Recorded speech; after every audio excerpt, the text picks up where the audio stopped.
Good evening, familia. This is Ray Collazo, and you're watching and listening to the Bomba Live Found in Translation simulcast. Thank you so much for joining us. Found in Translation stacks truth about politics and today's hottest issues, and Bomba Live is the virtual Puerto Rican celebration. So this episode really will incorporate sort of both elements of our brand, of our podcast vision. Thank you so much for joining us. Your host, Ray Collazo. You can find, we really appreciate our live listeners as you guys are jumping on right now. Thank you so much for joining us. You can catch us anywhere live, Thursday nights, 8 o'clock Eastern, 5 p.m. Pacific, 6 o'clock in the mountains, and whatever time it is in Arizona. Y la nueva en Puerto Rico, let's not forget that. Every Thursday evening live on our Facebook and all our other social media channels. You can also catch us as a YouTube program on Found in Translation or Bomba Live's YouTube pages, as well as a podcast and a radio show every Tuesday at 11 a.m. This is rebroadcasted, this show, on WPPMLP 106.5 FM in Philadelphia. And you can catch that, if you're not in Philly, on the TuneIn app. So you can always look up WPPM People Power Media. On this Transitioning with Poetry edition of Found in Translation Bomba Live, later on the show, we're going to have Dr. Karen Jaime, a celebrated poet, who's going to discuss the legacy of the late, great Miguel Algarin, an iconic Nuyorican in the arts, and also the legacy of the institution that he created and birthed and is still thriving to this day, the Nuyorican Cafe. Talk about the legacy of Miguel from an artistic perspective, academic perspective, a Puerto Rican perspective, a Nuyorican perspective. This man truly was iconic and did so much for our community. We're also going to dedicate this episode to other people that unfortunately we lost this week, great champions of our community, family, big parts of the Found Translation Bomba Life family. We'll shout them out momentarily. And in a moment, we're going to bring on a great friend to the show. It's really overdue. One of the great Latino leaders we have in our country, great friend, Javier Cuevas, who was one of the senior Latinos and one of the most senior, if not the most senior Puerto Rican in the Joe Biden presidential campaign team. So want to get his reflections on what it was like, kind of give us an inside scoop on what it was to be a highly prominent Puerto Rican Latino organizer in the campaign, operative in the campaign, and also tell us what he sees as what we should expect from the Biden administration. It's going to be a great conversation. We'll mix in some music, we'll mix in some laughs, and other information and other updates. But before we bring on Javier to the stage, I just wanted to mention to folks and remind people that I want to center us in this, and really just for all of us to understand that this is, while there is light at the end of the tunnel, we've talked about that, right? That the end of this year was going to seem daunting, but also there'll be light at the end of the tunnel in many ways. And we saw that in the electoral sense. But in the same way that, we're probably seeing 6 to 9 months from now, there being a return to normalcy to some degree, or hopefully a large degree with the COVID vaccine, we still have a ways to go, family. And right now is actually the worst of it. So if you look at the numbers, 200,000 people contracting in a day, 100,000 hospitalized. It's gone from a little under 1,000 deaths a day in about 2 weeks, to nearly 3,000 people a day who are dying from this scourge, this menace. And that's roughly the equivalent of who we lost in 9/11. And I don't have to tell y'all how we felt about that and what that meant to our psyches and the people that we lost, so many New Yorkers and others and people in D.C. that we lost that we knew, right? So we're having a 9/11 level catastrophe every day. And so, we're not here to relitigate all the reasons, but the bottom line is that I think we have to this is a moment for us to realize that part of it, not the biggest reason, the political leadership and the national leadership was the biggest reason, but that the United States has handled this so badly and we're still now in a worse position than ever in many respects, was because on some level we let our guards down and allowed ourselves to follow mediocre leadership, follow bad advice, follow misinformation. Most of us know what's going on here for real. And so I really want to challenge all of us. And look, we're all guilty of it, including myself. We all want to see our loved ones. This is our favorite time of the year. Puerto Ricans, Christmas started the day after Halloween. We're going to talk about that during the show. This is, our sacred time, our spiritual time, our family time. So we want to see our loved ones. We want to hug them, we want to kiss them. We want to be in our homes and it's cold weather and enjoying fellowship with them. But I just want you to all to understand that this is the time all of us have to step it up as leaders. And, the deep, dark secret of our society and our lives, and the thing that we try to impart here on Found Translation and Bomba Live, is that the reality is we're taught sometimes indoctrinated, but ultimately accept being followers in our lives. And what I try to put on here with the great leaders and thinkers and artists and entertainers and talented people that we bring on the show to have these provocative conversations is that you really have to, if that's the mindset you got right now, whether it's with COVID or other things, you really got to refocus yourself and say, I have to take leadership in my life. In this case of COVID, to protect our families, to protect our loved ones, protect ourselves, and to protect people barely will ever know, because you may be a carrier, but if you have a sloppy attitude about this, you may unwillingly pass it to someone who it'll have much more dire effects. So I challenge everyone during this blessed holiday season. I'm not saying don't see anybody and hide from your life, but be leaders in taking the lead on being safe and really think through how you're going to approach the next 6 to 9 months before we all get this vaccine. Thank you again so much for joining us. Let's bring on the stage someone that's a great friend to the show. For my money, one of the top Latino political operatives we have in this country. Un taino de verdad de Mayagüez, Puerto Rico, familia. Javier Cuevas. Javier, welcome finally to Bomba Live, brother. Felicidades, papá. It is a great pleasure to be here with you and your listeners. Super excited about the opportunity. As you said, way overdue, but ready to actually have a wonderful dialogue and conversation about the campaign and about the great things that are ahead. Because this is, as many of the nominees have mentioned during their speeches after being introduced publicly by the President-elect Biden, we're back. America is back. And as they say in the business community, we're open for business once again. And it's an incredible feeling. Just as an example, I talked to my wife not long after the election. I said, we're going to, that we exaggerate the whole thing in Puerto Rico with the Christmas decorations. But as you can tell, we actually decorated the entire house way before Thanksgiving. So this is something that is of great significance to us because we're celebrating a historical moment for our country. And that moment was made possible because of our fellow Boricuas, particularly for you, from the people from Pennsylvania who actually brought it home, and actually Latinos in general in New Mexico, Latinos in Arizona, Latinos in Wisconsin, Latinos actually in Michigan, Latinos all over the East Coast.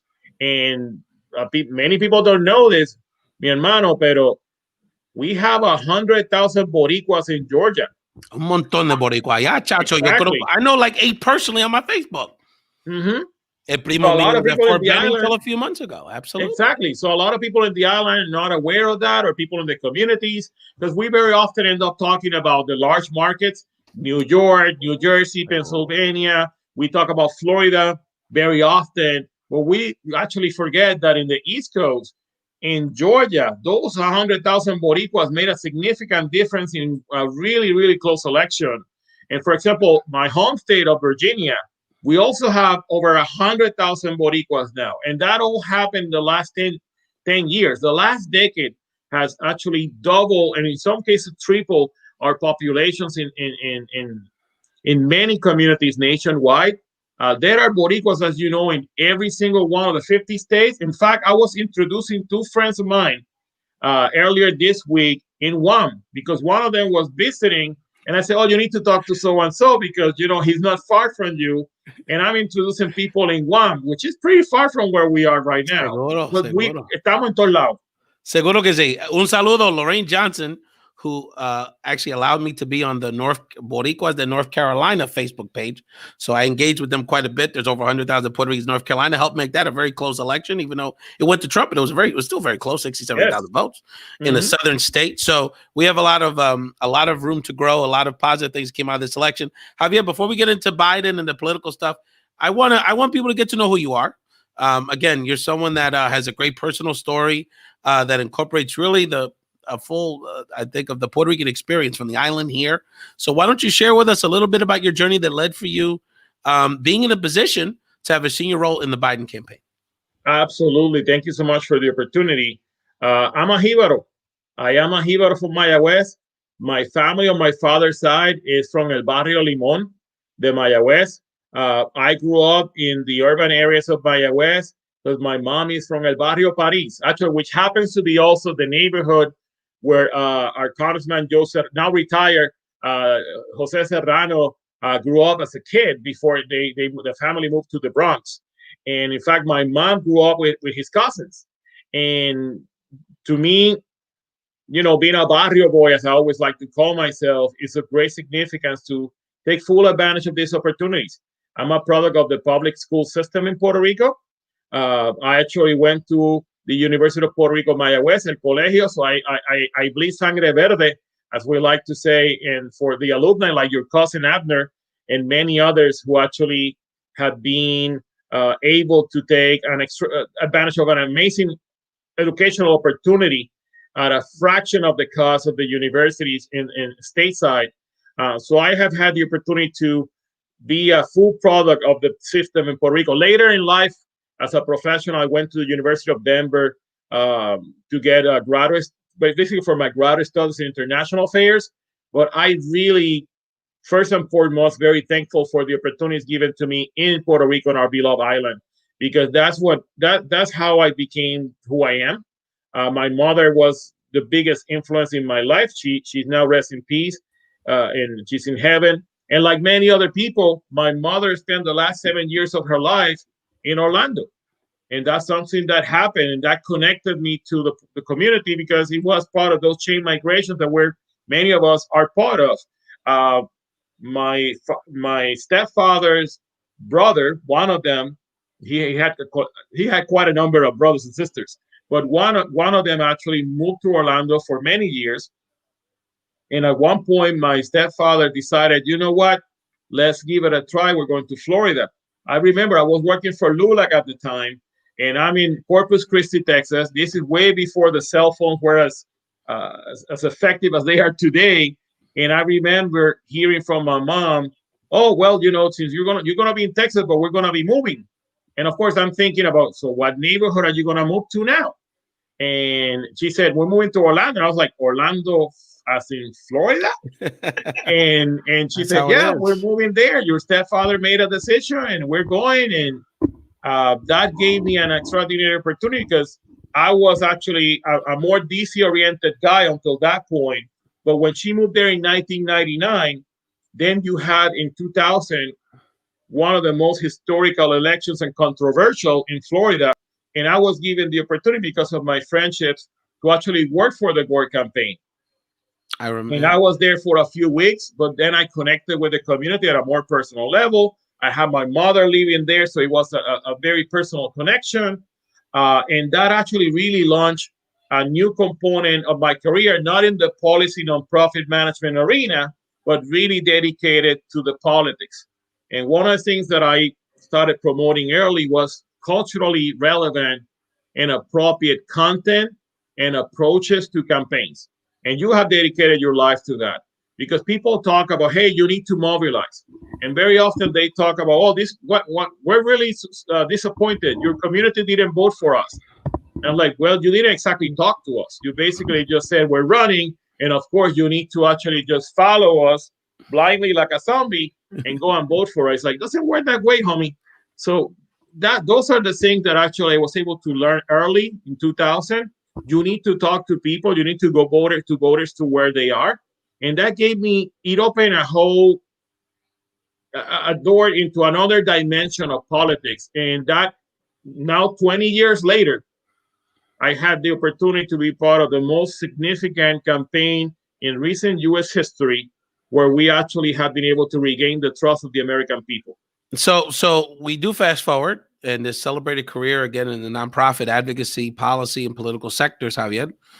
And you get this opportunity to work for the Biden campaign in a very challenging moment, not just because it's always, regardless of anything, it's always difficult to beat a presidential incumbent. There's obviously lots of noise, between, Trump is such, love him or hate him.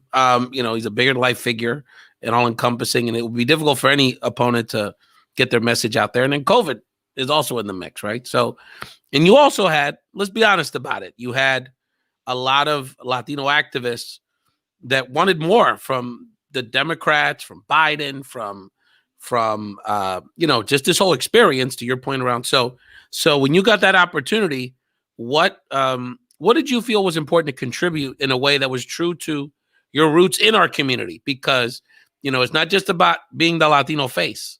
It's about bringing value and having the campaign reflect what you were hearing in our community, which was we like what we're hearing, but we need more of it, and we need to connect in a culturally competent way. Actually, that's an excellent point, because that's one of the things I made it crystal clear when I got the call. As a matter of fact, I was ready to actually go into a nonprofit that offered me probably a dream job in terms of the doing issue advocacy in an issue that is labor related, something very close to my heart. And I'm ready to go. And all of a sudden I got this call when basically I'm literally a week away from getting the official final offer from the other organization. And they say, hey, it's so and so from the campaign. We would like you to consider coming on board. And it was actually to be the director of coalitions in Florida specifically. And I said, I'm definitely interested. I came recommended through local activists who wanted me to be part of the mix. Seguro. To bring us well, Javier, I mean, one of the things, and people that don't know you, I mean, I think one of the reasons I was so happy for you to be there is that you definitely are a bridge builder, consensus leader in our community, because con los Boricua, just start with the Puerto Ricans, there's so many interests, people all over the place, and on mucho niveles, the island politics, the U.S. politics, the Nuyorican island thing. So I think that was a very smart choice, and I shouted it out on here because I thought, look, before you got the job, I was saying people like Javier need to be part of this campaign because we need those kind of authentic leaders. So share with us, again, a little bit more about the experience. Absolutely, and actually, I think that my great advantage is I'm an only child, so I always have to figure out how to make friends, because otherwise it's going to be very boring. It's a good point. So actually, I think I figured that out, and also my mother. I'll make the story later about how I learned from my mother about my people skills. But when they actually called me, one of the things that we discussed is, do we really want to engage with the community? And I had a very open and frank conversation with the leadership for Florida. I had like 6 conversations before the job offer came through. And it was like back to back every day. I had a different conversation for an entire week. And when it was imminent that I was going to get the offer, in addition to the dream job offer, my wife and I had been having conversations about the whole process, and we sat down and we said, there's no plan B. This is not an option A versus option B. We all need, if we can help with the campaign, we need to do it, period, end of story. Yeah. Because if we will not have won this election, only God knows what will have happened. Seguro. And some of the comments they're already making, I mean, like General Flynn and others that are like just outrageous. So and that's actually after a defeat. So imagine what will have come out if they will have actually won. And after we had that family conversation, we said, we're going to do this as a family, because it's going to be an engagement that is going to be all in 24/7. And that's what we did as a family. And I joined the campaign. I engaged. I developed a team in Florida. And one of the challenges that we had consistently was that same question that you mentioned. Leaders wanted real content. They said, well, we like Joe Biden, but we want to know what he's going to do for us. One of the things that sometimes people forget, particularly when they're dealing with communities of underprivileged communities of color, minorities in general, is the fact that it's not just that I'm a better choice. We are survivors. It doesn't matter who wins. We're going to figure it out, because that's who we are. That's where we come from. We are survivors. But what we really want to know, in order to give you the most important thing in a democracy, which is our trust, by granting you or giving you what my dad likes to refer to as a préstamo, we're going to lend you our vote. The one thing is, like, what exactly is it that you're going to do to improve my situation, my reality, for me, my community, and those I love. And those conversations were very deep. And what we did actually is that we really engaged. When I arrived at the campaign, we were in the low 60s to mid 60s in terms of the likely support of the Puerto Rican voters. And that was very worrisome because we needed to be at 70 or above to be safe. At the end of the day, and I have to be very thankful also because at the last 2 months of the campaign, I actually transitioned to headquarters to be one of the national Latino advisors. We were able to go from the 60s with the Puerto Rican community to 72% of the Boricuas who voted in Florida, they voted for Joe Biden. And in Pennsylvania, your home state, 75% did the same. And that's extraordinary because the record was with Hillary. Because, you know, Hillary was like a household name in Puerto Rico. And then to be able to move that is because we were able to use culturally competent references. We launched the Hazlo por mí campaign, and that actually brought people to tears. Those were the videos that were actually recorded in Puerto Rico, that they were all over the internet, and actually in some channels, even the news, the newsroom decided to actually showcase them because they were emotional videos of people in the island asking their fellow Boricuas stateside to vote for them. We also I personally designed the parrandas to the polls. Everybody's very familiar, not everybody, people like you and me are very familiar with the Souls to the Polls, which is one of the initiatives by the African-American community to engage faith-based voters on Sundays and Saturdays by bringing them as congregations to the polls. What we did, we launched parrandas to the polls. We've hired local pleneros in different locations. We empower leaders, and we said, hey, you got these are the basic guidelines. What we did also is that we mixed that with a series of caravanas that had been run from Miami. I had one of my team members, Chris Wills, who's Cubano con Venezolano. He had been doing caravanas for over a year on behalf of Biden. So he even had a set of guidelines. All of a sudden, these guidelines that we use, we integrated with the parrandas, and you probably saw some of the videos. We basically had a party, man, when people actually, in a very safe way, because we use social distancing. No, and all the state, Tampa, Orlando, exactly, Broward, Miami-Dade. Let me tell you, Javier, I was looking forward to the weekends because I loved watching these. I love watching these caravanas because let's be fair, the other side had them too. Miami, the Trump people had some. Oh my God, absolutely. I mean, con ese estilo cubano and Venezuela. I mean, they were strong too. So it was. Florida had a very Latin American electoral flavor this year. But this is the funny thing along those lines. All of a sudden, you have non-Latinos doing the caravanas themselves. I had requests from Minnesota, from the Hmong community in Minnesota, about how to use the guidelines, and they hosted a parranda. A caravana. De verdad. We had caravanas in Arizona. And then what people did, they gave them their own flavor. Some of them call them desfiles, they integrated horses, they make it very culturally sensitive to the reality of the local community. So what you're saying is, so when that group of Mexican Latinos in Las Vegas did that procession con lo caballo, that was something that came out of the Puerto Rican plan. Many of those ideas blended to a way that is very hard to determine what started first. But there was definitely a theme there where that and it was very viral. So even if you weren't in that state, you felt a part of the campaign. That was excellent. And we're talking to Javier Cuevas, a great political operative, great friend to the show, who's talking about his experience working on the Biden campaign. So let's fast forward a little bit, Javier, because actually I want to ask one quick question.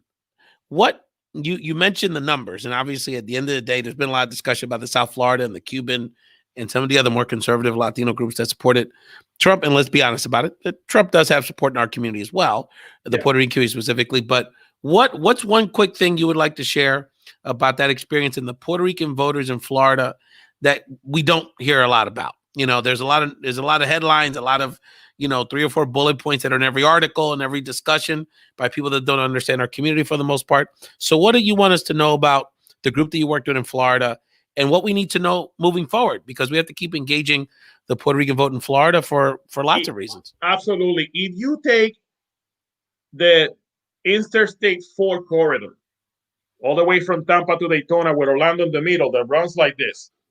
If you take that out of the equation, Democrats beat the crap out of the other side. So if you actually just look at the I-4, we have the highest concentration of Boricuas, it was a very different story. We flipped Pinellas County from Republican to Democrat. And Seminole County, which is the county that is northeast of Orlando, or Orange County, which is the county where Orlando is situated, we flip it, and that county has been reliably red since 1948. So when you look at numbers like that, vis-a-vis the entire state, you realize that the Puerto Rican community, our voting patterns were significantly different from the rest of the Florida story. So when it came to the Puerto Rican community, we are Democratic voters. We're not swing voters anymore. That, at least from this election, it's pretty obvious that Puerto Ricans feel extremely comfortable with democratic ideas. And we did the work in the Biden campaign, thanks to actually real support from people like Julie Chavez Rodriguez, who was deputy campaign manager. Jen O'Malley herself was incredibly supportive. I mean, there was a buy-in at the most senior level of the staff, and also by the candidate themselves. Kamala Harris had been to Puerto Rico 3 times prior to her being a presidential candidate, because she actually cared about what happened during Maria. She actually understood Puerto Rico. She was actually one of our advocates, as you well know, in Congress, in the Senate. You have then a person like Joe Biden, who deeply cares about the island, with an understanding of who we are, what we do, relationship with our leaders because of his years in the U.S. Senate. So we have people who believe in us. And that was actually a key moment that really helped us launch the path forward and go from the 60s and a timid support to like Puerto Ricans are all in, was September 15th. That is the day that Biden went to Kissimmee, Florida, in Osceola County, at the heart of the Puerto Rican community in the I-4, and basically discussed and presented his plan for Puerto Rico. And as you know yourself, the key word that we promoted and made it into the plan was respect. And that is what made the difference. No, and in Javier, in Puerto Rican Spanish, respeto is such a powerful word. So I know that resonated. In los dos idioma, it resonated very strongly. No Absolutely. Question about it. No question about it.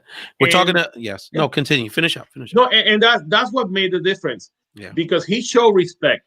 He brought high-profile artists, but that was not the entirety of what happened there. It was a rendition in front of the Puerto Rican community that we care, that what the Puerto Rican community, how he connected personally to the community. It was a day basically dedicated to our community. That has rarely happened. And when you look at the quality of the proposals and the specifics that are part of the plan, which has never happened before, at that moment, that's when we really captured the hearts and imaginations of the Puerto Rican community. And after that, it was all grow in terms of support from the Puerto Rican community for our campaign. And, and the last thing I'll say about it is that, I don't think it ever came out the way I would have liked to have in the campaign. But I don't think we ever really, and you felt it. I know you felt people felt it when Joe got on the ground in Florida and other Latino Puerto Rican communities. But that even though it's a tiny state and a tiny population, that Joe has a long history with Latinos, especially Puerto Ricans. So as you know, I grew up in Philadelphia, and people know the geography. Wilmington, Delaware, which is like where half the population in Delaware is a half hour from where I grew up, like literally. So Joe was very much like a local elected official when I was a kid. And my parents were always activists and stuff. So I was a little kid. God, I wish I had these pictures of this. I would walk in Puerto Rican Day parades in tiny little Wilmington, Delaware, and with Joe Biden. Joe Biden would walk in the Philly Puerto Rican Day parade, in the 70s and the 80s and all that. So there's a history there. I saw him speak at many Latino events in the region over the years. So there's a history. There's a comfort level. He's got a lot of love for Latinos. He's Catholic. Culturally, there's a lot of synergy. His wife, Dr. Jill Biden, has really established a rapport and a real admiration for this new millennial Latino generation and her work at community colleges, particularly these DACA Dream students. Yep. So I think she's going to play a role in promoting 2- and 4-year colleges and higher ed access for our folks. So it's not just a ceremonial thing. I think Dr. Jill's going to play a role in that. So Javier, I want to take a quick break. When we come back, I want to bring on another great friend to the show, Dr. Karen Jaime, who's going to talk about the legacy of the late, great Miguel Algarin and the Nuyorican Cafe. We'll talk a little bit about Puerto Rican culture, and we'll definitely get your thoughts before the end of the show about what we should look out for in a Biden administration for the Puerto Rican Latino community. You're listening and talking to a great friend to the show, un taíno de Mayagüez, un indio de Mayagüez, excuse me. More specifically, who's got an incredible backdrop here. If you're listening to the podcast, you're missing out on the full Javier Cuevas experience. We're going to play a great video. Un saludo, actually, this is a great shout out because Fabiola Mendez, Javier, you got to look her up, support her music. She is a cuatrista from Caguas, young woman. She is the only person who's ever graduated from the prestigious Berklee College of Music playing the cuatro.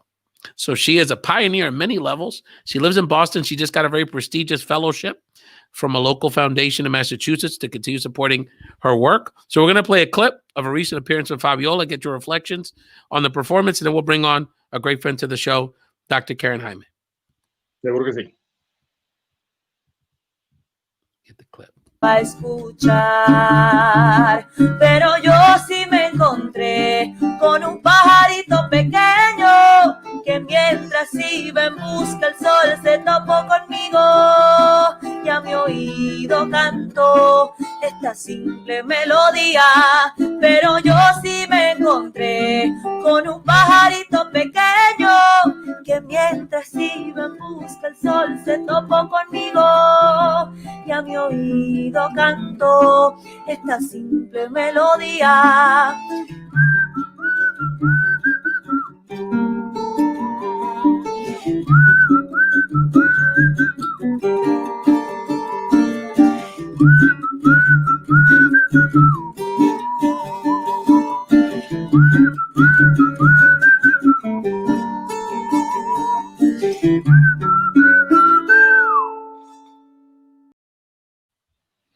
Javier, what a talent. Like I say, wow, that was beautiful. That was just beautiful. So again, you talked about it. Puerto Rican starts celebrating Christmas, day after Halloween, basically. So when you hear music like that, the cuatro, give us the memories and the thoughts when you think about when you were growing up in the island of Puerto Rico at this time of year, brother. Oh, absolutely. It reminds me of my family, first and foremost. My mother, my grandmother, who's still alive on my father's side, who is from El Campo in El Barrio Limón in Mayagüez. That is a great significance. That is who we are. Those are amazing memories that connect us. Along those lines, for example, one of the things that our research reiterated that you and I know, but the campaigns always have to do research to certify certain things, is that how significant are the patriotic symbols for Boricuas connecting to everything. How attached we are to the flag, which you can see in the background here at my home, here in my chest, el 21 de Roberto Clemente, right here. I mean, we gave out the Vera Clemente award on the show. I mean, this is seminal. These icons in our, including Miguel, we're going to talk about. These are icons that are very important to us culturally. And when you have talent like her, it reminds you of how extraordinary is an island that is as small as 100 by 35 square miles, and what we have given to the world in terms of gifts from the entertainment community to politicians, diplomats like Mari Carmen Aponte. We have scientists, we have legal minds como la jueza Sotomayor, our recent judge who passed away, who was actually in Boston, since she actually, our cuatrista has the Boston connection, and sorry, it escapes me the name right now. We have so many extraordinary members of our community. And the amazing thing about our community is the resilience. And El Cuatro, which is so unique to Puerto Rico as an instrument, is a reminder of that resilience, that we are who we are. We are unique. We know our space. And as we like to joke, you give Puerto Ricans half an hour, no matter where they meet, and they're going to find out who are their cousins, their neighbors, all the people they have in common. I like to joke with people that I met a friend of mine in Virginia when I was an intern. Actually, one of my cousins. And we didn't know about each other, but we had a wonderful lady who was introducing some of us interns to some of the locals. and she, o sea, el interrogatorio. She asked me everything possible about me and my family. She did that to everybody. All of a sudden, she said, Nene, come here. And she introduced me to a guy who had the same last name as my grandmother, which is not part of my actual, my mother or my father's last name. And then he made a phone call, and we discovered that we were cousins in the middle of Virginia. And that's how Boricuas are. We get to know each other. We identify, and something as beautiful as El Cuatro, and also the element of music in our activism. The role, whether it's actually you have a cuatrista like her, or you have actually somebody like Daddy Yankee, or you have somebody like the most streamed artist on Spotify this year in the world, Bad Bunny. Bad Bunny. You have somebody like Bad Bunny who has taken to the streets to show that not only that he is a talented musician, but that he actually cares, explaining his ideas, putting at risk his reputation, because it doesn't always go well for artists when they decide to be activists. That's right. For some may go well, but for some it's very risky. So that Javier, is significant. Yes, that's right. So Javier, that's a great segue, because that's what we want to talk about now. We want to talk about how our artistry in many forms, but particularly poetry and spoken word, is incorporated not only in our life, in our expression, but in our activism and what it means to the history of our community. We want to bring on really the poet laureate of the Found Translation Bomba Life family, a fantastic friend, a great poet, a great academic and scholar herself, and also a great activist, Dr. Karen Jaime. Welcome back, my friend. Thank you. Happy to be here. Poet laureate. Wow, I'm so honored. Yeah, of the show. Yeah, I got to figure out like what kind of trophy I got to get you to, right? So we can rock it in the back, because you are the poet laureate of the show.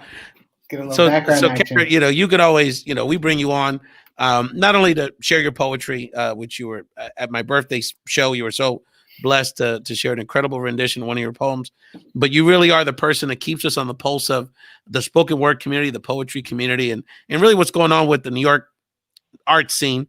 And a lot of that came together with the sad passing of the iconic Miguel Algarin.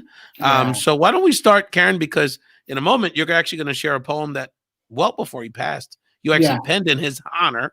So I'm really excited about that. I want to get Javier's reflections, because it really speaks to a lot of themes that we're talking about today. But why don't we just start with the beginning, Karen? Like, share with people who Miguel was and what the Nuyorican Cafe is and what it means to you and what his memory means to you.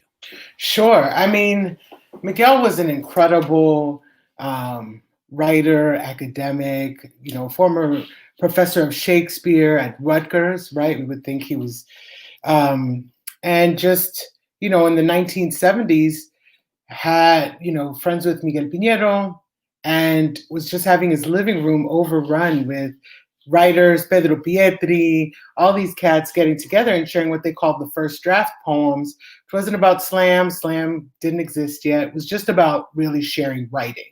And getting to the point where it was overflowing and moving to this place called the Sunshine Cafe on East 6th Street, across the street from his apartment.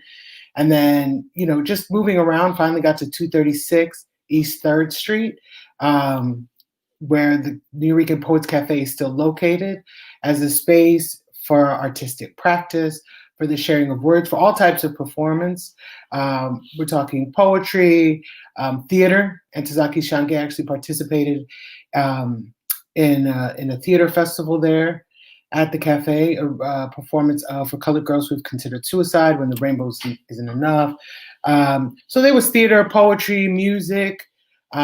Used to have, later on in the 90s, the Glam Slam with Emmanuel Xavier that combined sort of the house ball scene from queer communities with poetry slams. So there's a long history of art and art activism, right? Just the term Nuyorican itself is a reappropriation of a negative term taken on. The phonetic spelling of Nuyorican, you can really attribute to Algarin and Piñero in an airport in San Juan after doing a reading in Puerto Rico and reading something in English and, pretty much being told you're not really Puerto Rican.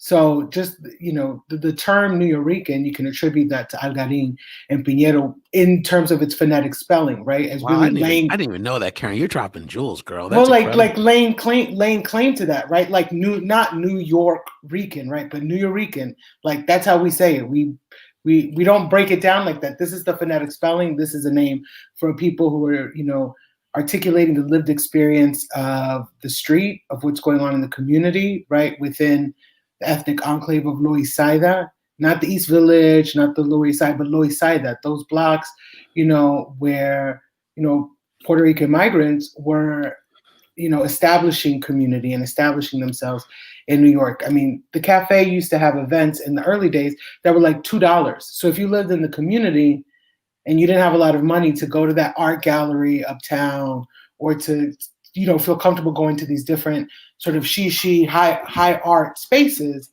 you go to the cafe and it was right in your community, right? Like right down the block, there's this space where you can go. If you think of the actor, Luis Guzman, great character actor, he started out in the Nuyorican as Louis Guzman, right? Like getting up and reciting a poem. And he was always, he's friends with Algarin. I saw him, a couple of years ago, just accompanying Algarin to this performance that we were doing down in the Loisaida Center. I had the pleasure of seeing Miguel maybe a year and a half, almost 2 years ago. And, he was old, and he was older, and his health wasn't what it used to be, but his commitment to poetry, to, performance, and to poetry as art activism and as a way to not just bring community together, but to empower community was still at the forefront. He's like, how can we do workshops? How can we do workshops with people? He was in a facility. He's like, how can we do workshops with these people in this dining hall? How can we think about ways to continue to engage with the written word? Because they never were just words, right? They were calls to action. Well, it's so funny you say that, because in reading the obituary, essentially, that was in the New York Times today, this quote from Miguel really stuck out to me. Let me bring it up here.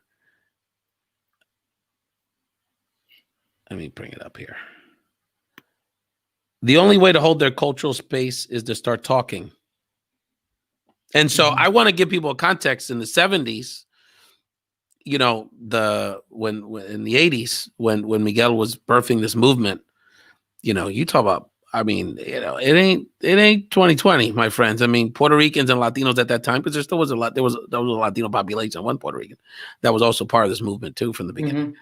Is that, Puerto Ricans were, you talk about on the bottom, and there was massive stereotypes, and some of the things you're talking about in derogatory language.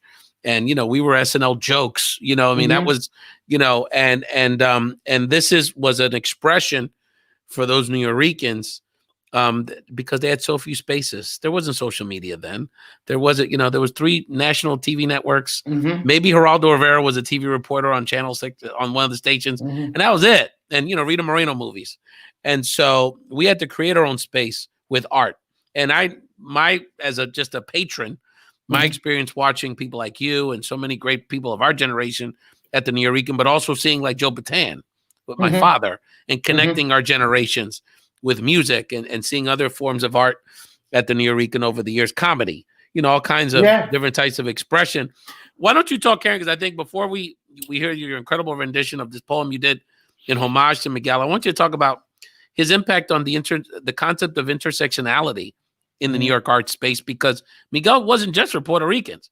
He was for a very diverse set, and you spoke about him being a trailblazer and giving the LGBT community spaces and non-Puerto Rican minority groups spaces, and other folks that weren't part of the mainstream Broadway art scene. So talk to us about how he was a pioneer for the concept of intersectionality way back when.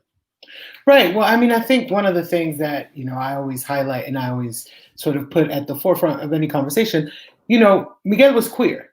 That was a given. When the Nuyorican Poets Cafe as a space was founded, his boyfriend that he lived with, worked the bar, right? Richie August was also a part of one of the founding members of the Nuyorican Poets Cafe. If you go to the Nuyorican Poets Cafe website, you'll see that he's listed as a Nuyorican founding poet, right? And, the movement itself and the opening of the cafe and the people that were there from the beginning weren't all Puerto Rican, weren't all men, right? Like, I think, a very strong shout out needs to be sent out to Lois Elaine Griffith, who was there from the beginning, who was very active, who was, in these years, these last couple of years, was the person that, along with some members of Miguel's biological family, but who was really Miguel's family, and who would visit him constantly when, we went to the facility. She's the person I would go with. And I think that in the early days of the cafe, Miguel really did bring all of these people together from the literary scene, the Amiri Barakas, the Allen Ginsberg, and Tshaka Shange, all of these people to the space, because it was about bringing community together. It was about the word, and it was about the word as activism, and really sort of challenging marginalization. Like you mentioned the fact that, thinking about that time period and sort of negative epithets and marginalization of Latinx communities, but I think it's also important to mention where the cafe is located, right? Miguel did not co-found this space in some ritzy neighborhood. It was in Loisaida, 1973, when you had nothing but, when you had the gangs, right? Like Miguel Piñero used to be a member of a gang. When you had the gangs proliferating the area, when, the crack epidemic was hitting hard, people walking over crack vials, right? And I'm not saying this to romanticize this. I'm saying to think about the space and the neighborhood as like, this is the context. That's right. And also the context of later on being on the front lines of gentrification. Yes. So how do the marginalized communities keep their space, especially in Manhattan? And how did Miguel keep his space? Because this poem that I wrote in 2010 was about raising funds because they were trying to kick Miguel out of his apartment that he'd lived in for decades. Like his land, he had failing health. So you can't do the gigs, you can't do the other stuff to earn money. And the landlord's trying to kick, an artistic icon, someone that is the community, right? Like is part of the community, face of the community in many respects, kicking that person out of their apartment. Mm-hmm. So it's a fight against gentrification. It's a fight against marginalization, but it's also this like push towards erasure. Like, this space, yeah, that's great. Now we're going to sort of hipster it up, and we're going to start pushing you to the side. Oh man, I remember being in college, Karen. We're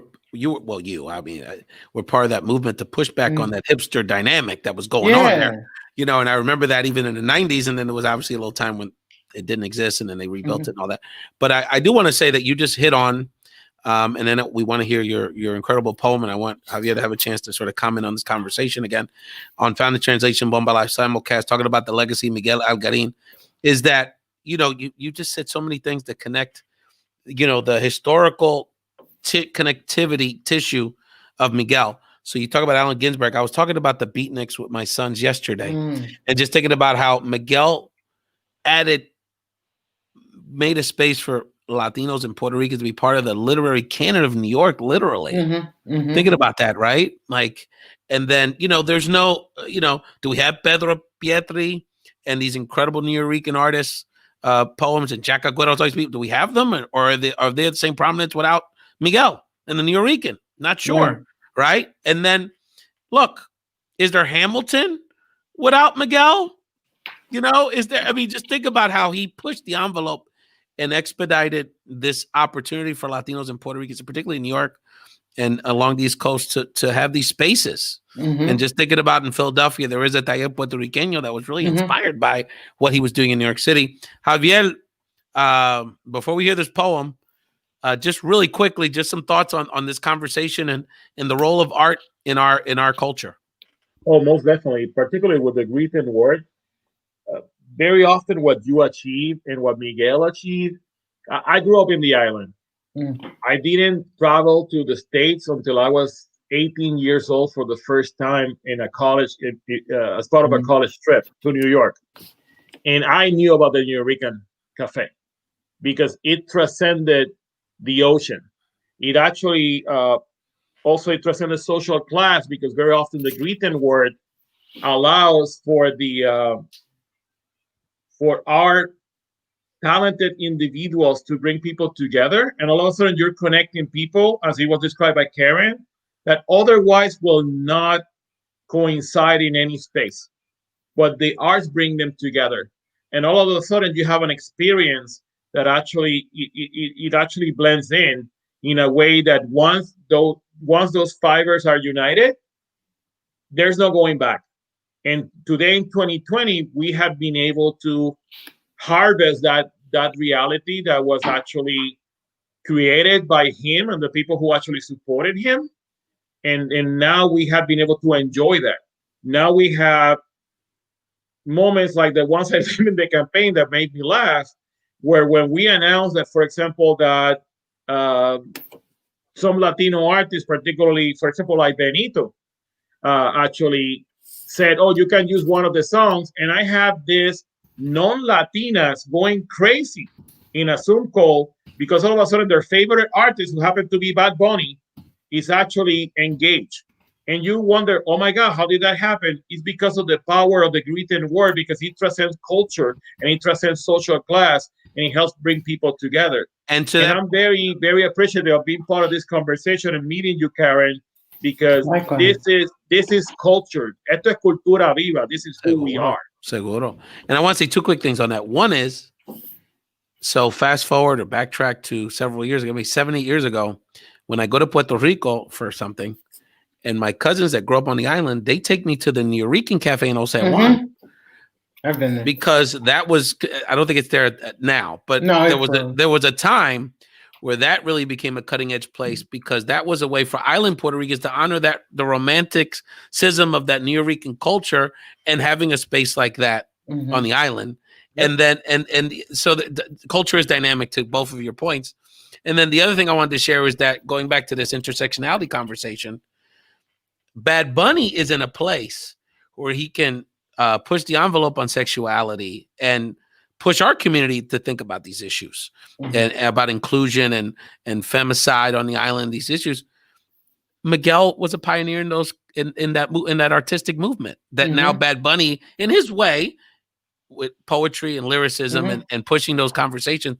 So me and Javier could talk all day. We're gonna get out of Karen's way. Karen, when I saw that you had actually, before Miguel's passing, had written a poem in homage to him, I said, well, Karen's got to come on the show, and you were so generous to say that you'll bless us with a live rendition of this poem. Tell us about the poem, and again, we'll step off the stage to hear this incredible rendition, and then we'll mention, I'll mention after the poem, the other ladies, the women who are on the scroll with Miguel that we're honoring as part of today's show, that we also lost recently, Sarah Rosario and Maria Perez, and I'll discuss them more after Karen's rendition. So Karen, tell us about this poem, and the stage is yours, my friend, as always.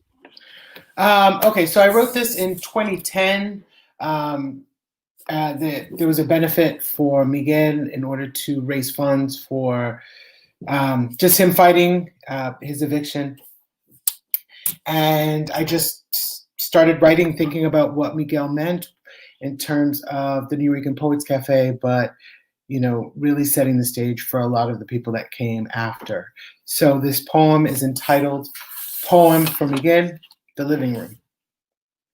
There was the living room, and Rutgers, and then Tazaki, and Amiri, and Alan, and Lois, and Carmen, and Lucky, and Papoleto, and Mariposa, and Willie, and Keith, and Felice, and Hal. Even me. And who can forget Julio, and Pepe, and Rome, and Sam, and Mikey, whose ashes were spread throughout the Lower East Side, whose picture was in that nook right when you walked in with the candle. And Sadra, and Tato, and Bimbo, thank you for Loisaida. And we have East 3rd Street between B and C, and Adela's on East 5th, where you told me never to forget what I'm worth. And there's a night that Pedro died, your first feature on a Friday night, and you made sounds into words and brought us back to the days when it wasn't about scores, judges, trophies, or HBO. When it was about hearing a poem, thank you, Steve Cannon. When it was about having your voice heard and making it count. When there were no Latino lit classes, when Nuyorican was a bad word, when it was about the walkover junkies, when it was about Marcel and the banners in the attic, when it was about Nathan P. and Dot and Claire, whose logo is still used.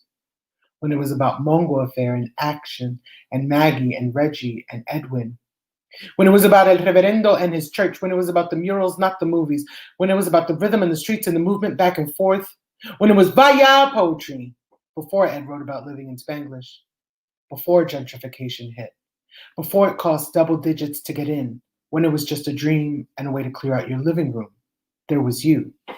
And then there was always Miguel.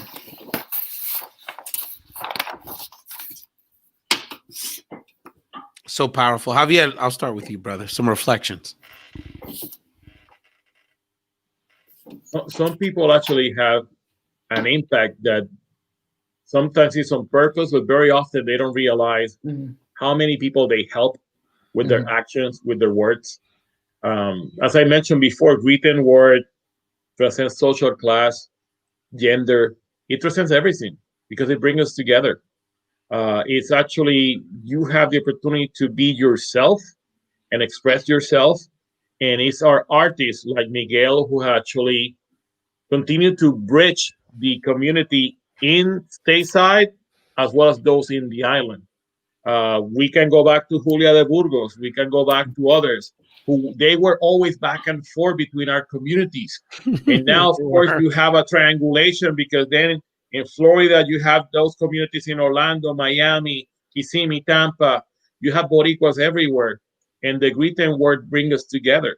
And this new generation is extraordinary because of what people like Miguel were able to do. And now we have the Bad Bunnies on the world. And who knows what we're going to have 10 years from now in terms of those people who are going to be out there representing, but also making sure that the written word never dies because it doesn't. It lives forever. And that is something extraordinary. And very few people have the opportunity to be remembered because of the words that they share. Because when they share words, they share themselves. And I'm very appreciative of this opportunity to be here tonight with you, Ray, and with Karen, and with your audience, because as a community, we have gone a very long way. We have achieved something extraordinary, politically, artistically, and in every area of society. We have reached a place that we need to figure out how we're going to keep it and keep expanding it, and making sure that our contributions and those of people like Miguel, who, by the way, Rutgers is also the alma mater for my wife, so I have one more thing in common. Very nice.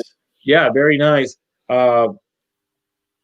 This is who we are, and once again, at the end of the day, the word that we used in the campaign was respect, but the word that actually permeated the entire conversation around Boricuas was resilience. Because if there's a community that is resilient, it's ours. And I think that Karen's poem and rendition to Miguel actually, with respectfully addresses that resilience through your words, because it's about who we are. We will always be there. As long as there are people who remember you, you will always exist. As long as there's a legacy through written word, you'll live forever. And that's something that artists bring with themselves that help us in ways that it's very hard. It's very hard not to embrace them and feel that you're part of the conversation when you listen to the spoken word or the written word like you just did, Karen. So thank you. Karen, there's a couple of things. One is, God, you're such a talented poet. I think of, like when you're talking about, what gets me is when you come up with and especially Caribbean Latin, because Karen's Dominicana, so I want to make sure everyone's clear. There's all fam here. Is that we're so good with these nicknames, and when you talk about people like Bebo, and and those kind of those how we use language, Caribbean Latinos in particular, the Spanglish and the and incorporate all these different influences in our language and how we communicate with each other and how we refer to each other lovingly, right? Is that you painted a picture and me thinking about like basically my life and like living in the hood, North Philly, and walking those streets and guys playing dominoes and maybe some people not doing what they were supposed to do. And the Jehovah's Witness knocking on the door and, and just the life and the language and Mira and, how we would express each other in tone and how we all lived on top of each other, but we're yelling for some reason, they're just, you painted a picture there for me and it brought back those memories. And then it also painted a very New York picture, which, I was in and out of. I'd go to the Bronx, see fam and stuff, but I didn't grow up in New York. But so that also gives me that entree, right? And so speaking about not remembering the influence, Javier, I did want to mention this episode not only is dedicated to Miguel, but dedicated to two women that were very close to me, my family, and were great activists in New Jersey, in South Jersey specifically. Maria Perez was a Puerto Rican from Vineland. Javier, I know you're very familiar. That's a real Puerto Rican Jibara kind of community down there, deep in South Jersey. Most of those folks from Ayuya and those towns deep in the campo. But Maria Perez was a great activist, a great friend, a great supporter who we lost recently. Her sisters and her cousins. Shirley Santos is one of the producers of our show. Is her niece. And Shirley from Comerio, I believe. So just people I'm really close to, wonderful people, great activists, always involved in la política. Javier you would have loved working with Maria.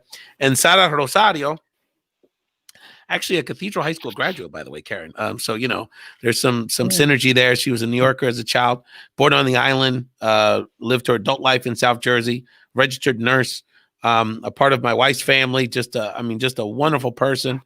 And I want to share this story because it brings, this is part of the reason why we do what we do. So this was a retired nurse. This woman raised her family with her partner, raised children, raised grandchildren, raised nieces, raised nephews, took care of everybody. Great, big fan of the show, big fan of our activism, always supported me personally. Tremendous. Sung in her church choir with her partner. I mean, just a wonderful person, a retired nurse. But guess what happens? COVID happens. And this woman, as a essential worker, as a caregiver, someone that's about taking care of people, as a spiritual person that's about taking care of others, unretires to get back in the game to help others. And now we've lost her. So I want to just give Maria and Sarah that love, that respect. We miss them so much. And Sarah and Maria will never know how much they impacted us. Because Sarah and Maria will be in my heart forever. And my family's going to know who they are. And our friend, you all know who they are. And that inspiration, to both of your points, what is it? You throw a ripple and, so that's something I always encourage my folks that are part of this community is that we never know we're going to impact, and we impact more people than we imagine. Karen, just your final thoughts on this conversation. I know that, this is a sad time, but a time that we celebrate his legacy and celebrate people like you that continue that legacy. Thank you. With the spoken word and with your activism through your artistry. Well, two things. One is that, I consider myself very blessed to have met Miguel, to consider Miguel, a mentor in terms of writing, in terms of thinking about poetry, in terms of thinking about what it means to be an academic, right? Like that all of these things, he made it possible, right? Like he showed what was possible in many ways. So I consider myself very lucky. I think it's, an incredible and unimaginable loss, but I think that it's something that, continues to, bring us together. Secondly, this was I wanted to give a shout out, which kind of connects this conversation when we're talking about activism, please, and women and the Biden campaign. My homie, my dear friend, Julissa Reynoso Pantaleon, was named as Dr. Joe Biden's chief of staff, right? Excellent. So this is someone who, we used to volunteer on campaigns. We're always doing the social justice work in Washington Heights, and has now gone from working with Hillary Clinton and then U.S. ambassador to Uruguay, and is now we as a people we continue fighting on. So just wanted to kind of give that shout out there. Just tying it all together in terms of thinking about there's some great synergy there, and we shouted out Julissa on the last show. You know how much of a fan I am of her personally and professionally. Yeah, and we're just really happy that and to our point earlier, people say, and there's been some haters. That's not. It's nice for Julissa, but that's not the most important position. I'm like, Dr. Joe Biden's gonna be very important on this education stuff. And that stuff's gonna be very important for the Latino community and our children, our young people. So, and as an academic, Karen, I have to tell you, debt and all those issues. So, please, yes. Oh yeah, no, that's you talk about a candle we're lighting during the holidays for that one. But no, these are very important. Javier, as we wrap this up, any thoughts on, as activists watching this, that after the holidays you're going to be keeping a close eye on the president-elect? There's a lot on his plate, obviously. COVID, the economic crisis, income inequality, immigration, Puerto Rico. So just what should we be looking out for, and what can activists do to support the agenda, but also hold this administration accountable? Well, several things. First and foremost, right now we have our fellow Latinos in Georgia are going to be decisive in making sure what happens in not only in the U.S. Senate, but in the first 2 years at least of the Biden administration. Is it going to be a friendly Senate, although a close tie, or is going to be basically one run by opposition? And we know what happened to Obama the moment he lost the Senate. So we can make a difference, all Latinos, no matter what the backgrounds, by actually volunteering, reaching out. There are basically now phone banks happening in English and Spanish, Latinos talking to Latinos to try to activate and mobilize in Georgia. That's something that is happening as we speak. In addition to that, it is very important that we actually pay attention to how to mobilize and contact our representatives, particularly senators in key states where you have conservative senators like in Pennsylvania who may actually vote for the right person, for a decent human being to do the job that they've been asked to do. And we have the opportunity to actually influence them because they know that these are very close elections. These are very different times. So going partisan is not going to cut it anymore. So it's very important that people take advantage of those opportunities to basically show and express their support from some of the extraordinary candidates. In the case of Julissa, she doesn't need to go through through a Senate confirmation process. It's not what she actually went through and became an ambassador.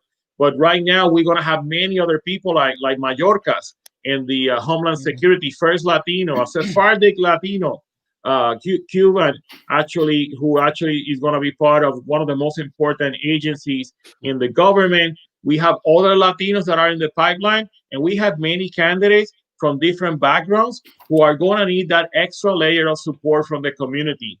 And senators and their staffers are going to pay very close attention to those phone banks, voicemails, Facebook pages, social media, you name it. They want to actually know what's happening because they know that things have changed substantially. And when you have so many states that were actually decided by razor thin margins, they are going to listen. And they're going to ask their staff, hey, what are people saying? What are they not saying? Are there any op-ed pieces for intellectuals and people in academia writing op-ed pieces, making sure that they actually do open letters to and things like that, mobilizations on campus or mobilizations online.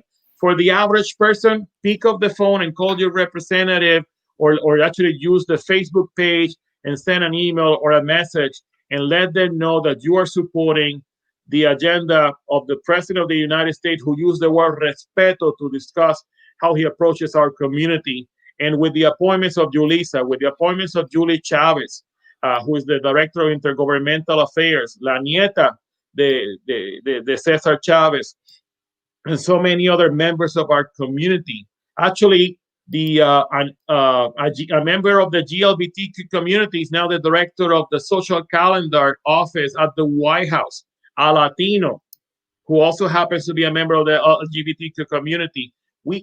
This is an administration like no other.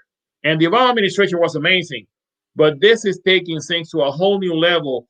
And if we want to defend that, if we want that to continue, it's just a phone call for most people. They don't have to take it to the street necessarily. If need be, go for it. But right now, just letting your elected officials, particularly your senators, know that you have the president's back, that's all it's going to take for now. And if they can do that, we're on the right track. So you bring up so many good points. Javier, I'm involved in that stuff very close, and we need to exchange notes on that as well. But that's going to be an ongoing over the next few months. Those appointments, critically important stuff that you talked about, Javier, so well. I would say two other quick things. One is that Georgia is so important, and we'll have more time before January 5th to dedicate to that discussion and bring some Latino leaders from Georgia to have that conversation here. But it's so important. Everyone here watching this got a cousin, whether you're African-American, Latino, whatever, you got somebody in Georgia. You probably have 3-4 people in Georgia. It's just such a growing, bustling community. Make sure they're registered, make sure they vote. It's either we get some stuff done or we don't over the next 2 years. It's that important. And the other thing I would say is that the other big fight we're going to have, there's lots of fights. But look, this COVID vaccine, we have to all be engaged because as activists, and Javier just talked about some of the tactics, but there's the reality of it. Biden's good intentions, what notwithstanding, you still got corporate pharma behemoths involved in this So, and there's going to be state level advocacy on this because it's where do Latinos in our community folks fall in line? Are we the last ones to get it? Or is it done equitably? Are people that are essential workers going to get it relatively quickly? Are folks that maybe aren't essential workers but are caregivers? Because our community is multi-generational in our households and mixed in many ways. Is it going to be cost prohibitive for some of our folks? Are people going to get accurate information so that they understand they can trust the vaccine? Because I'm already hearing from Latino professionals saying, I ain't taking that because Trump has something to do with it. I don't want nothing, even if he's gone in a few months. So there's a lot of work we're going to have to do so that this process, which is going to be a difficult one in the best case scenarios, to distribute 600 doses of medicine in a relatively short period of time, we have to be involved so that this is done in a way that's healthy for our community and equitable, and that we're not the last ones in line. So, Karen, let people know where they can find your poetry, what you're up to. There's so much. We got to come back soon, keep kicking it. But yeah, let us know what's going on. Anything else you'd like to share? Right now, I just putting the finishing touches, waiting on the page proofs. So my first solo authored manuscript, it's not poetry. It's more, it's definitely more, prose. It's the book for tenure. So it's actually the queer Nuyorican performance aesthetics, racialized sexualities and aesthetics in Loisaida. So it's really thinking about the queer history of the Nuyorican Poets Cafe. And, it comes out over the summer. Why am I blanking on this? It comes out June 29th. Gotta be ready to promote, girl, when you come on the show. I know. It's available for pre-order on Amazon. So if you just type in Karen Jaime, the book will come out. So definitely check it out. And, always grateful to be here. Wonderful meeting you, Javier. So we'll be in touch. I'm gonna buy it, but I want a dedicated copy for me and for one summer, especially actually several special friends. I want that to be their gift. Well, let's hope that this vaccine or whatever happens, so we can actually have book signings and readings. And things where no we can question get out there. No, we're gonna have next year, God willing, we're gonna have a live show in New York with you, Karen, to do all that. No question about it. I want to thank my great friends, Dr. Karen Jaime and Javier Cuevas, for being on the show. Rest in peace to Miguel Algarin, Sarah Rosario, Maria Perez, great people that we lost, but you know what? They're in our hearts and they've done so much for us. They deserve this time to rest and be with other loved ones in another space. I wanted to, we didn't get into it, Javier, but the Arecibo Observatory unfortunately collapsed on the island. That's a whole other conversation. And hopefully we'll have time. Connection to Cornell. Connection to our great friend Marcela Agüeros. Mm-hmm. The son of Jack Agüeros is a great Puerto Rican astronomer who's a professor at Columbia University, Javier, who's done work at the observatory in Arecibo. So a lot of connectivity. He's a busy guy, but we'll get him on soon to discuss this. So obviously a great loss and to the sciences and around globally and astronomy. So something I wanted to make sure we noted that's something we're going to have to address in the coming years. Also wanted to mention that in the coming weeks leading up to the holidays, we're going to have some great episodes. We're going to do a whole episode, and I'm going to bring on some of these up-and-coming pop culture, urban Latino pop culture writers, talk about the legacy of Bad Bunny and what he means to our culture and sort of this urban Latino music global movement is taking place. And on Tuesday, December 22nd, we're going to do a virtual parranda on the show. So our executive producer, Christina Vega, and I are putting together a very special episode, and we're going to do a real parranda, a virtual parranda on the show. Some more announcements to come, special guests that'll be a part of that. I think we'll have a coquito tasting portion. We're going to do, if you know anyone, Javier or Karen, that does bombas really well, we want to have a bomba contest on the show. So you're welcome to contribute ideas. I want to hook you up with some Boricuas who do it. Actually, they even have an academy for bomba in Maryland. Oh, well, and they've been doing it for over 20 years. Okay, so you're disqualified for being a judge, but you certainly can bring your folks on. So that's fantastic. Karen, Javier, thank you so much. We're going to wrap up the show with these adorable, it's all about culture.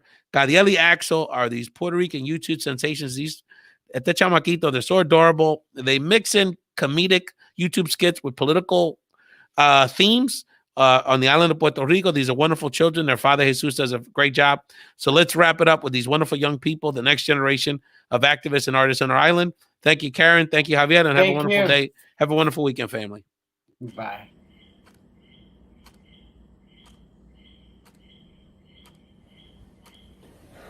Vamos a empezar de nuevo. ¿Cuánto es 2 más 2? No sé. ¿Cómo se llama esto? Eso es un 4. Así que 2 más 2 es igual a... Vamos a tratar de esta manera. Aquí hay 2 galletas y en el plato hay 2 galletas. Si muevo estas 2 galletas al plato, ¿cuántas galletas hay en el plato? Axel. Galletas. Axel, ¿cuántas galletas hay en el plato?